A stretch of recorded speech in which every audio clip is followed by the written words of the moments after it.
Sim, alegra, atenta ao teu mandar.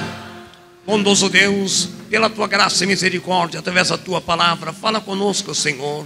Que o teu bom e santo Espírito seja convidado nesse momento e nos dê sabedoria, discernimento e entendimento, para que tudo aquilo que for falado da tua palavra trava cura, libertação, salvação, conversão, milagres e maravilhas. Nós oramos e te agradecemos em nome de Jesus. Fique com a Bíblia aberta, pode se assentar dando glória. Espada do Senhor e de Gideão. Queridos, tentar ser sucintos, porque o tempo nós corremos, mas o tempo não espera. O período de juízes, quando Deus governou a terra de Israel pelos juízes, durou 400 anos. 100 anos Israel enfrentou a escravidão.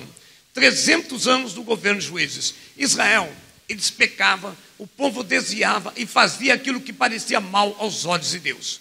Deus então os entregava na mão dos seus inimigos, que os oprimia até por quase 40 anos. Queridos, veja bem como é, como nós precisamos ter um coração, não um coração dúbio, que uma hora está na presença de Deus, outra hora se afastamos. Muitas vezes nós estamos sofrendo consequências porque viramos as costas para Deus, porque não agradamos aos seus olhos. A Bíblia diz que Israel, veja bem, desviava dos caminhos, virava as costas, se contaminava com os outros povos, pecava, fazia aquilo que era mal aos olhos de Deus, e por Deus, Deus permitia que o seu povo era entregue na mão dos seus inimigos. Para quê? Para que você fosse lapidado, fosse transformado. Amém? Israel, então, quando isso acontecia, Israel voltava a se arrepender, Tony.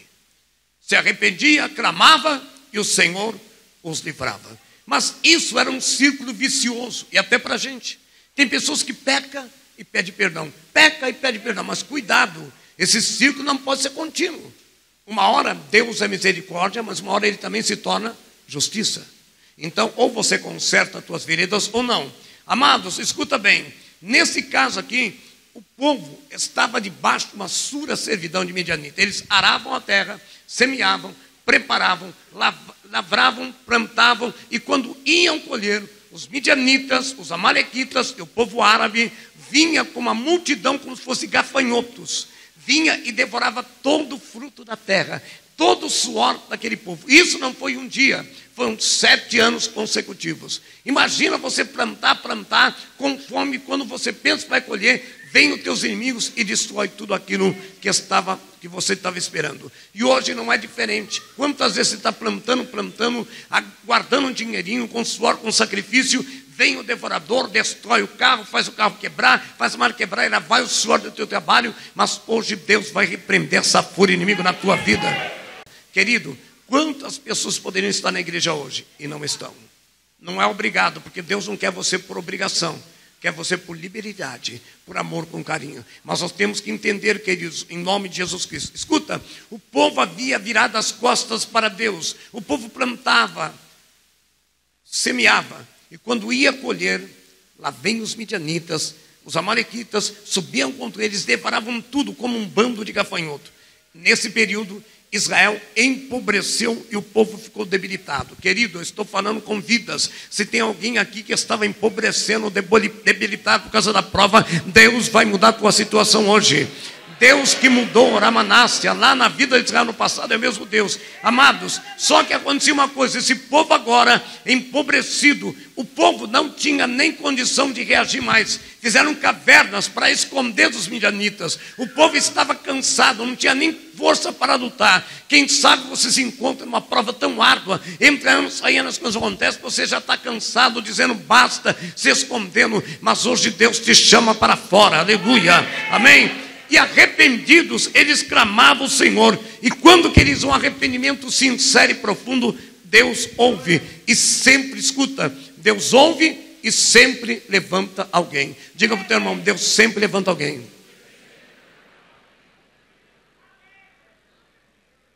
Você acabou de ler aí, não precisa abrir em casa, você vê no versículo 8. Deus então, quando o povo estava empobrecido, padecendo a situação por 7 anos, Deus enviou um profeta para falar com o povo. Está no versículo 8, está escrito assim: enviou o Senhor um profeta aos filhos de Israel, como lhe disse: assim diz o Senhor Deus de Israel, do Egito eu vos fiz subir e vos tirei da casa de servidão. Ei, Deus enviou o profeta para animar o povo, para trazer esperança. Mas tem uma coisa, presta atenção aqui, que é muito importante. Deus então enviou o profeta para falar com o povo, mas o anjo do Senhor, a teofania, isso significa, quando o anjo do Senhor significa o próprio Deus desceu do céu, aleluia, veio, assentou-se embaixo de um carvalho para falar com Gideão. Queridos, presta bem atenção numa coisa, para o povo sofrido e oprimido, Deus enviou o profeta, mas para Gideão, Deus enviou o próprio Deus. Pastor, mas por que Deus faz acepção de pessoas? Por que essa diferença? Porque, escuta bem, para o povo Deus enviou o profeta, para Gideão Deus enviou o próprio Deus, pois quem tem chamado não precisa correr atrás de profeta, quem tem chamado o próprio Deus fala. Quem pode dar um glória a Deus? Aleluia, xarabadarapia, erimiquiandaraia, socomanária.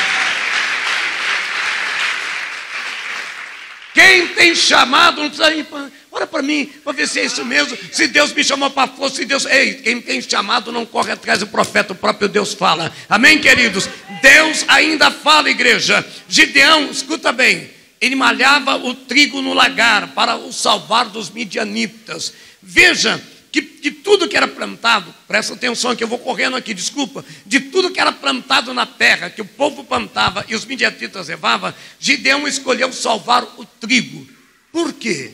Veja bem, ele não salvou uvas que tinha, romãs que davam em abundância, figos, olivas, ele não escolheu salvar nenhuma dessas, mas ele escolheu salvar o trigo. Lamanás, o que isso quer dizer, igreja? Que no meio do povo de Deus pode faltar uva, romãs, figos, olivas, só não pode faltar o trigo, porque o trigo sustenta o povo. Amém? Ajuda lá para mim. O trigo, irmão, Alamanassé, é a palavra de Deus. Você pode dar um glória a Deus, você pode exaltar. O trigo é pão, é alimento que alimenta. Ele escolheu salvar o trigo. E o que é que sustenta a igreja hoje? Com muito respeito, o que é que sustenta as igrejas hoje? Não é o show gospel, não é o cantor gospel, não é o jogo de luzes, não é o pregador famoso. O que sustenta a igreja é o trigo, ainda é a palavra. Você pode dar um glória a Deus? Gideão, ele salvou o trigo. Por quê, queridos? E outra coisa, onde é que ele estava preparando ou peneirando o trigo? Eles estavam preparando trigo no lagar. Lagar, queridos, não é lugar de malhar trigo. Lagar é onde os irmãos pisam uva. É um lugar fechado onde se pisa uva, amém? Tira o suco, tira o vinho, alamassuri miqueve, amém? Ele estava ali, não era o lugar apropriado. Mas por que Gideão, para salvar o trigo, ele em vez de malhar na eira, ele foi malhar num lagar, num lugar que não era próprio para isso? Por que será que Gideão fez isso? Porque na obra, irmãos, presta bem atenção, Gideão salvou o trigo. O lagar não é lugar de malhar o trigo, mas de pisar uvas. Então por que o lagar, queridos? Porque na obra você não pode ficar parado, estagnado, tem que trabalhar com o que você tem. Era a única coisa que ele tinha, o que ele tinha era ali. Então ele aproveitou aquele momento. E tem pessoas que estão esperando a oportunidade. Meu irmão, está parado esperando, meu amado, está na hora de você reagir, está na hora de você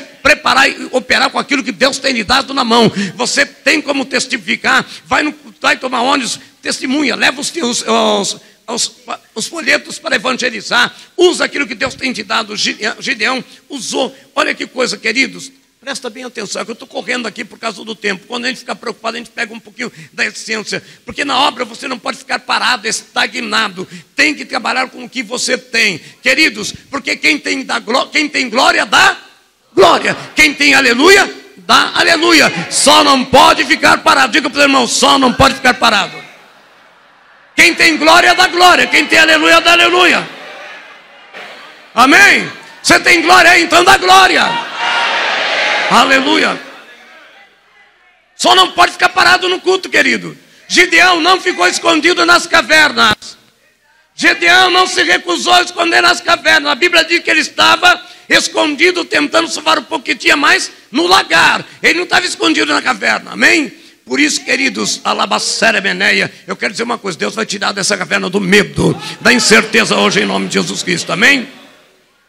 Mas por que ele salvou o trigo e não vai malhar, peneirar na eira? Eira é um lugar aberto, amém? É um campo, lugar preparado, amém?